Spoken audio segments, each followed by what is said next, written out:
Crush ఒక silent love story. Crush అంటేనే ఒక మ్యాజిక్లా ఉంటుంది. ఫస్ట్ టైం చూసి స్లో మోషన్లో ఎంట్రీ ఫీల్ అవ్వడం, తన వాయిస్ విన్నప్పుడు హార్ట్ ఫాస్ట్ బీట్ అవ్వడం, ఈ మూమెంట్స్ ఎప్పటికీ గుర్తుండిపోతాయి. యాక్సిడెంటల్ ఐ కాంటాక్ట్లో థ్రిల్, తన పక్కన ఉండాలి అనిపించే హెసిటేషన్, వాట్సాప్లో లాస్ట్ సీన్ చూసి హ్యాపీ ఫీల్ అవ్వడం. క్రష్లో ఒక స్పెషల్ వైబే ఉంటుంది. మాట్లాడాలి అనిపిస్తుంది కానీ వర్డ్స్ రావు.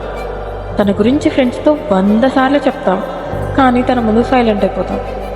క్రష్ అంటే లవ్ కన్నా ఎక్కువ ఎక్సైట్మెంట్, తక్కువ గ్యారెంటీ. అన్ఎక్స్పెక్టెడ్గా తన మెసేజ్ వస్తేనే డోపమైన్ రష్. అలాంటిది హాయ్ అని పెడితే ఇంకా ఫ్యూచరే ఎక్స్పెక్ట్ చేసుకుంటాం. ఇది క్రష్లో ఉండే యునీక్ ఫీలింగ్. ఈ ఫీలింగ్కి ఏజ్ లిమిట్ లేదు, ప్లేస్ లిమిట్ అసలు లేదు.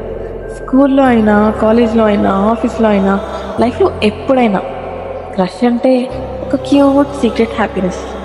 నీ ఫస్ట్ క్రష్ ఎక్స్పీరియన్స్ ఏంటి? కమెంట్లో షేర్ చేయి.